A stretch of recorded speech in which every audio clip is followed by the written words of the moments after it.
오늘의 기후. 매일 오전 11시부터 FM 99.9 OBS 라디오. 네, 기후 브리핑, 기후 위기와 관련된 다양한 소식을 알아보는 시간입니다. 노광준 프로듀서 나왔습니다. 안녕하세요. 네, 안녕하세요. 네. 어제는 꽃가루, 오늘은 가뭄. 네, 가뭄에 관한 취재를 하셨다고 하는데요. 네, 이 사연이 있습니다. 어제 저희 기후 특파원 중 한 분께서 뜬금없이 이런 질문을 주셨어요. 이번 단비 덕분에 가뭄으로 고통받던 남쪽 지방이 대부분 해제됐다라는 뉴스들이 네. 많이 나오는데 정말 가뭄이 끝난 건가요? 그런 건가요? 오늘의 기후에서 알려주세요. 그러니까 기후 특파원에서 이렇게 누가 질문을 하면 그것도 취재를 하시는군요. 네, 저희는 뭐 숙제를 열심히 해야 되지 않습니까? 지금 자료를 찾고 전화를 몇 군데 돌려봤더니 뜻밖의 말을 들었습니다. 현장에서요. 이 남쪽 지방이죠. 전남 해남에서 배추와 마늘, 쌀 농사를 짓고 계신 이무진 농민께서는 이번 가뭄 많이 해결되셨죠? 라는 저의 질문에 대해서 이렇게 답을 주십니다. 들어보시죠. 네. 일단은 어쨌든 가뭄이었던 사람들은 해갈이어서 도움이 된 것 같긴 한데 네. 집중호우 때문에 또 농작물이나 이런 거는 한쪽에선 또 폭우가 이렇게 그렇죠. 엄청난 피해죠. 해남 지역은 특히 심하죠. 아, 그래요? 네, 그러니까 바로 그 밑에 한 10km 정도 떨어진 곳에 보길도나 이런 곳에는 해갈이 돼서 다행이라고 그러는데 네네. 해남 지역 같은 경우는 밀이나 뭐 이렇게 겨울 작물이 많이 들어가 있거든요. 근데 이제 원래 가뭄이라는 게 그 작물의 해소가 되려면 필요한 시기에 조금씩 수분을 줘야 되는데 이거는 가물다 갑자기 막 비가 쏟아져 버리니까 그러니까 홍수가 난 것처럼 난리였어요. 그래서 밀 같은 경우는 밀 보리는 거의 자빠졌어요. 네. 아이고. 네, 저희가 이 정도 비면은 가뭄은 해결되겠다 막 그랬는데 이게 비가 안 와도 많이 와도 너무 힘드네요. 네, 밀밭, 보리밭 또 그 겨울작물로 많이 요즘은 명물로 등장하잖아요. 네. 이게 거의 자빠졌다라고 하는데 정말 희비가 교차했다 이게 표현이 맞는 것 같습니다. 제한급수가 해제된 섬 지역 주민들은 시름을 덜었지만 수확을 코앞에 앞둔 이 쌀보리나 밀농가는 침수 피해를 고스란히 떠안게 됐는데요. 지난 7일 전남도에서 발표한 통계에 따르면 닷새간 최대 341mm의 비가 내리면서 거의 홍수 수준이거든요. 전남 5개 시군 순천, 고흥, 보성, 강진, 장흥의 농작물 728헥타르가 침수나 도복 피해를 봤다. 약 5억 3,900만 원가량의 재산 피해가 발생했다는데 이 연합뉴스 현장 취재에 따르면 보성에서 밀보리 농사를 짓고 있는 이 이장님이 그냥 그 보리가 다 쓰러진 논을 허망하게 바라보더라고. 논에 가득 찬 흙탕물을 그냥 막대기로 휘저으면서 올해 농사는 망했다. 아이고. 다른 농민들도 그냥 침수당한 보리에서 싹이 트면 이제 완전히 망한대요. 싹이 트면 싹이 텄는지 안 텄는지만 확인하고 이 복구할 저것도 힘도 없다라는 정도. 이 정도였는데 이무진 농민의 말 다시 한번 들어보시죠. 네. 이게 기후 위기가 굉장히 심각한 문제. 이거를 쉽게 우리들은 그냥 이럴 수도 있지 이상하네 정도로 생각할 수도 있는데 실상은 이런 게 계속 알게 모르게 반복되고 있고 강도가 굉장히 세지잖아요. 뭐 이번 같은 경우도 봄철에서 40년 만에 50년 만에 가장 강수량이 많았다 이런 얘기를 하는데 우리가 실제로 1년 내에 어떤 시기에 비가 가장 많이 왔을 때 보면은 몇 년 내에 최고. 그리고 가뭄 같은 경우도 작년 이맘때부터 지금까지 거의 1년 동안 가물었으니까 그런 경우도 실상은 그냥 대충 사람들은 이럴 때도 있었지라고 넘어갔는데 강도가 더 세지는 거예요. 그러니까 가뭄이 와도 이제는 길게 이어지면서 강도가 세지고 그러다 비가 한 번 내리면 왕창 쏟아져서 폭우도 강도가 세지고 그래서 가뭄도 폭우도 전부 세게 온다는 건데 그러면 가뭄 올 때는 가뭄 피해를 보고 폭우 올 때는 폭우 피해를 보고 이러면서 계속 징검다리처럼 이어지는 거네요. 이쪽 피해가고 이쪽 복구되면 저쪽 피해가고 또 다른 전문가하고 이야기를 나눠봤는데요. 기후변화에 대해서 이런 얘기를 들었습니다. 우리나라에 이제 농사 같은 경우 또 물이 많이 필요하기 때문에 곳곳에 저수지를 많이 지었잖아요. 농업용 저수지의 절반 가깝게가 30년에서 50년 전에 만들어졌다. 그러니까 수십 년 전 기후 데이터를 바탕으로 만들어졌기 때문에 최근의 기후 변화에 따르면 뭐 사실 뭐 10년 만에 가뭄, 뭐 10년 만에 폭우가 계속 매년 이어지잖아요. 그러니까 요즘 기후 상황에 안 맞다라는 것이죠. 담수 용량이 너무 작아서 가뭄에도 제 역할을 못하고 폭우에도 제 역할을 못하는 경우가 많다. 그렇게 되겠네요.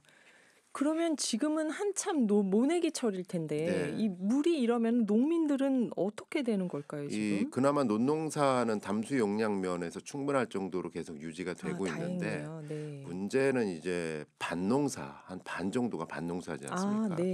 여전히 하늘만 바라보는 관계시설 미비 지역이 많기 때문에 이게 불안정하다라는 것이죠. 그러니까 우리가 그 시설을 다 해놓은 것 같지만 데이터도 옛날 데이터를 토대로 한 거고. 논 중심이고. 논 중심이고. 이게 문제구나. 그러면은 농민들 입장에서는 내가 언제까지 하늘만 보고 있어야 되냐 이런 얘기들 나올 것 같은데요. 사실 뭐 전문가들 사이에서도 이렇게 그 예전 정부도 그렇고 요즘 정부도 그렇고 가뭄에 대해서 도대체 나라가 무엇을 해야 될까? 왜 하늘만 보느냐? 이번에도 사실 하늘에서 폭우가 닷새 동안 내리면서 해결이 됐잖아요. 맞습니다. 장마 전까지는 가뭄 오고 그리고 호우 오고 또 가뭄 오고 이런 일이 해마다 반복되고 있는데 흥미로운 통계가요.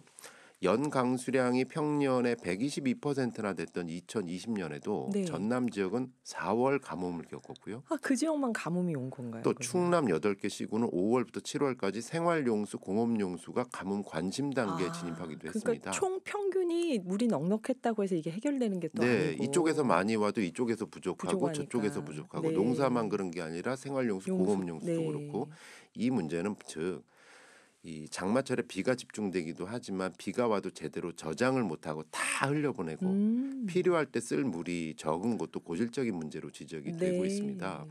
이 댐 유역별 강수량이 비슷해도 확보된 저수량이 천차만별하다 그래요. 그래서 정부 내에서도 이제는 오래된 저수지 그리고 수십 년 전에 설계된 댐 같은 관련된 수자원을 시설 개선을 달라진 기후 패턴에 맞게 강화해야 되는 거 아니냐 이런 목소리가 힘을 얻고 있다고 합니다. 최근 데이터에 따라서 다시 조정을 해야 된다. 그러면 이런 목소리가 높아지면 이제 구체적인 대안들도 얘기가 나올 것 같은데요. 맞습니다. 일단 뭐 저수지도 그렇고 이제 그 물관리 시설 같은 경우 기본적으로 예산이 많이 들어가잖아요. 그래서 이 조상님들이 이런 말을 했나 봐요. 치산치수가 나라님의 제1번 과제다. 이런 말. 그렇구나. 그래서 이제는 이거는 뭐 단순히 어떤 특정 지역의 문제 또는 농민들의 문제가 아니라 국가적인 물관리 대책으로 상응하는 계획과 예산 투여가 필요하다. 어떤 전문가한테 물어보더라도 이런 말씀을 많이 하시고요. 해남의 이무진 농민은 이런 제안을 하셨습니다. 빗물 관리 같은 물을 순환해서 쓸 수 있는 시설이 필요하지 않을까. 들어보시죠. 우리는 물 부족 국가라고 자꾸 얘기하는데 그거는 비가 내린 시기에만 내리고 안 올 땐 좀 안 오다 보니까 이제 물이 효율적으로 사용이 안 되는 거잖아요. 근데 실상 저수지나 뭐가 되든지 간에 비가 내리면 그것이 바다로 빠져나가는 빗물이 바다로 빠져나가는 경우가 더 많아요. 그럼 요것을 하여튼간 돈을 좀 들인다라면 그 빗물을 저장해 놨다가 다시 사용할 수 있게끔 순환시켜서 그 물이 좀 사라지지 않게끔 하는 설치들을 해야 되는데 그런 게 없죠. 빗물을 재활용할 수 있지 않을까. 하지만 지금은 느껴지는 것이 없다라는 거고요. 또 다른 그 가뭄 위기 속에서 기회가 있다고 그 오랜 가뭄 지역에서 지난 1년간 가뭄 지역에서 혁신 사례가 나오기도 했습니다. 앞서 언급된 보길도에서는 섬에서 지하 워낙 물이 없다 보니까 스스로 자구책을 찾았는데요. 지하수가 흐르는 길에 벽을 만들어서 지하수를 모으는 땅속 댐을 만들었더니 비 온 다음에 저수량이 2배 넘게 늘었다. 이런 결과도 나왔습니다. 땅속 댐이요. 그래서 최승일 고려대 환경시스템공학과 명예교수는 YTN과 인터뷰에서 우리는 지표수, 그러니까 비 올 때 그 하늘에서 땅에 있는 그 물에 의존하는 바가 거의 95% 수원을 의지하고 있는데 이제는 지하수가 됐든 빗물을 재활용하든 재활용률을 늘리는 방향으로 가야 된다라고 지적하고 있습니다. 진짜 그렇네요. 비가 많이 와도 다 흘려보내면 이게 소용이 없는 거니까 그런데 제가 예전 뉴스에서 이런 말도 들었어요. 수도관이 오래돼서 수도관에서 누수되는 물만 가지고도 1년에 수억 톤이다. 맞습니다. 그 수억 톤이 8억 톤으로 통계가 잡히고 있습니다. 8억 톤이면은 네. 댐 16개에서 1년 동안 공급하는 수돗물의 양이래요. 이게 오래된 노후화된 수도관에서 그냥 새고 있다. 네. 이 정도 관리만 하더라도 또 그리고 깨끗한 유출 지하수가 매년 1억 4천만 톤 정도가 발생을 하는데 89% 그냥 흘려보내고 있다. 깨끗한 지하수. 네, 네. 그래서 물을 순환해서 재활용하고 아껴 쓸 수 있는 이런 순환 시스템이 우리나라 기후 위기 속도가 또 세계 평균보다 빠르잖아요. 정부의 물 순환 대책도 빠르게 필요한 그런 상황입니다. 네, 한국 사람들 빠르다 하는데 기후 위기 속도도 빠르다고 하니까 그렇구나. 대응도 그만큼 빨리 해야 될 것 같습니다. 예, 그 어느 때보다 나라님 역할이 정치 역할이 중요하게 느껴지네요. 그래서 뭐 예전에 치산치수가 나라님의 제일 덕목이다라는 옛말이지만 지금 뭐 민주주의 시대니까 그렇죠? 나라님 대신 국민이 뽑은 대통령, 장관, 도지사, 시장, 군수 제일 덕목이 이제 치산치수를 포함한 기후 대응이 아닐지 네네. 그런 의미에서 저희 오늘의 기후에서도 진행자도 새롭게 확정이 되신 만큼 네. 이제는 좀 특별한 이벤트를 좀 꿈꿔왔던 이벤트를 좀 준비해서 펴나가지 않을까 싶은 생각이 드는데 나는 기후특별시장이다 이런 제안을 드리고 싶어요. 경기도와 인천의 지자체 시장 군수님들 가운데 나는 기후 대응을 잘하는 기후특별시장을 꿈꾼다라는 분이 계시다면 연락 부탁드립니다. 저희 프로그램에 모셔서 청취자 여러분과 또 기후 시민들과 함께 대화할 시간 마련하겠습니다. 네, 서울특별시장이 아닙니다. 기후특별시장. 네, 기후도지사도 좋고 기후광역시장도 좋습니다. 네, 그래서 노광준 프로듀서님이 지금 오늘의 기후가 기후에 관심 있는 모든 분들이 다 모여서 교류하고 공감하고 소통할 수 있는 그런 장을 활짝 열어드리겠다 이런 포부를 밝히셨는데요. DJ는 할 일이 많아질 것 같습니다.